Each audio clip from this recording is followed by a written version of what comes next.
আজকাল শুধু আপনার যে মেইন স্ট্রিম জার্নালিজম যেটা, অর্থাৎ আপনার পত্র পত্রিকা লেখালেখি অথবা আপনার এই টিভি চ্যানেলের প্রকার, এটা এখন কিন্তু সোশ্যাল মিডিয়ার অত্যন্ত শক্তিশালী মাধ্যম হয়ে গেছে। এত শক্তিশালী মাধ্যম যেটা সমাজকে একবার পাল্টে দিচ্ছে এবং একটা সমস্যাই তৈরি হয়ে গেছে যে সোশ্যাল মিডিয়াতে যে সমস্ত জিনিস বেরোয়, তাদের যে সমস্ত কমেন্টস টমেন্টস আছে, লেখালেখিগুলো হয়, তাতে করে কিন্তু আপনার একজন রাজনীতিবিদের চরিত্র হনন করতে 1 সেকেন্ড লাগে না। Which is very dangerous. সাংবাদিকতাকে কখনো ছোট করে দেখার কোনো সুযোগ নেই। আপনার বৈজ্ঞানিকভাবে যারা রাষ্ট্রতত্ত্ব বিশ্লেষণ করেন, রাষ্ট্রবিজ্ঞান বিশ্লেষণ করেন, তারা সবাই জানেন, আপনারা এখানে বক্তব্য করেছেন যে সাংবাদিকতা হচ্ছে একটা সবচেয়ে শক্তিশালী একটা স্তম্ভ রাষ্ট্রে। কারণ এই সাংবাদিকতার মধ্য দিয়ে, পত্র পত্রিকার মধ্য দিয়ে যা বের হয়, রিপোর্ট, প্রতিবেদন, মতামত, তার জনগণকে প্রচন্ড আলোড়িত করে। সে আলোড়নের ভিত্তিতে অনেক সময় অভ্যুত্থান ঘটে, অনেক সময় আপনার সরকার পরিবর্তন হয়ে যায়।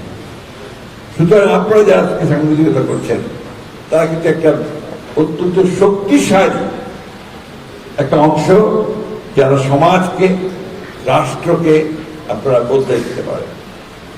আর সেই জন্যই আপনাদের দায়িত্ব সবচেয়ে বেশি।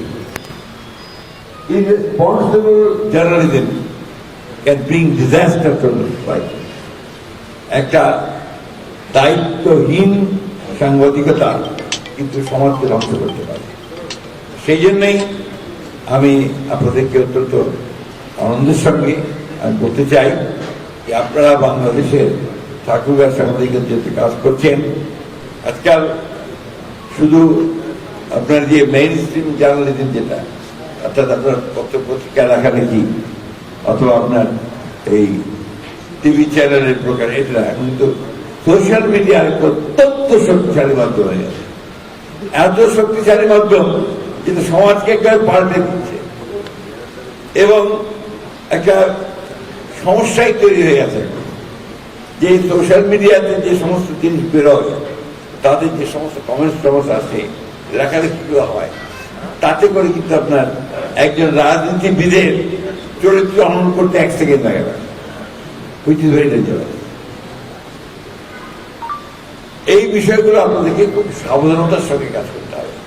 আমি যেটা মনে করি যে সাংবাদিকতার মূল বিষয়টাই হচ্ছে যেটাকে আমরা বলি বস্তুনিষ্ঠ সাংবাদিকতা, অর্থাৎ সত্যের সঙ্গে তার সম্পর্ক থাকতে হবে 99%। আমি আপনার সঙ্গে একমত হব না যে আপনার মত প্রকাশের স্বাধীনতা থেকে আমি আপোষ করবো আমার জীবনের জন্য অবধি, এটা একটু গ্রহণ করবো। আরেকটা কথা জোর দিয়ে বলবো আপনাদেরকে যে সেই দেশে গণতন্ত্র তত শক্তিশালী যে দেশে সংবাদ মাধ্যম বা মিডিয়া সবচেয়ে বেশি শক্তিশালী। আপনি দেখুন পশ্চিমা বিশ্বে যে পত্র পত্রিকাগুলো আছে আপনার কতগুলো, তা গোটা পৃথিবীতে বিবিসি, এই বিবিসি আজকে এত সারা পৃথিবীর মানুষের কাছে পরিচিত না।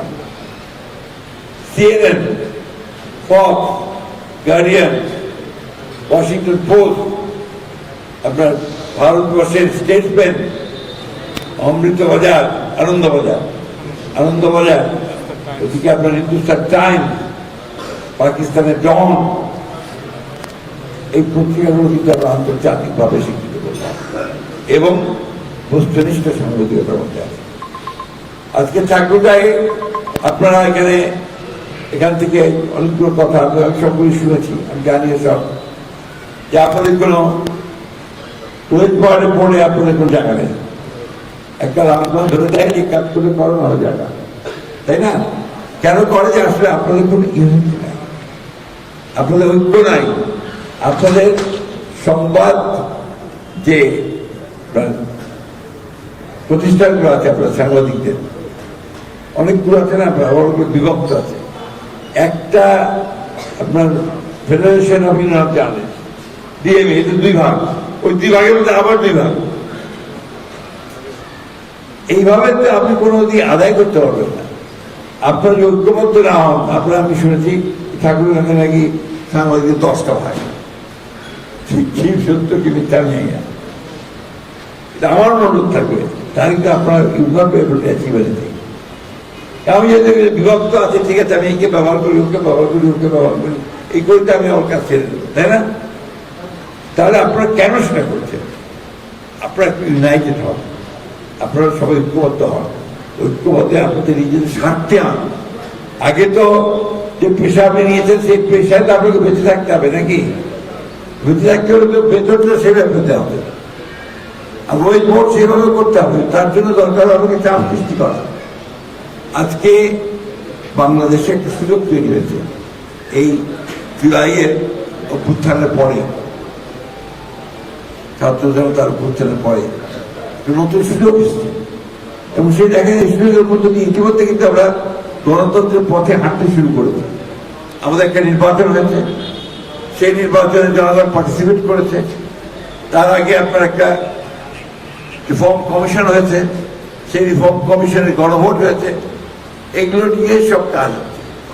এখন এর মধ্যে হয়তো মতামত এক হচ্ছে না, কিন্তু ঘটনাগুলো কিন্তু ঘটেছে। দ্যাট ইজ দ্য বেনিফিট জাতির জন্য, সেটা একটা পজিটিভ বেনিফিট।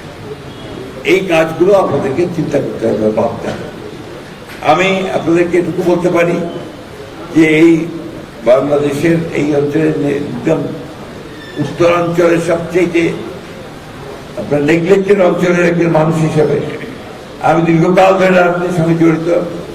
আমি এই অঞ্চলের উন্নয়নের জন্য আমি কাজ করতে চাই। আমি ইতিপূর্ব চেষ্টা করেছি, কাজ করেছি। আমার কাজের ধরনটা একটু আলাদা। আমি একটা সার্বিক উন্নয়নের দিকে যেতে চাই।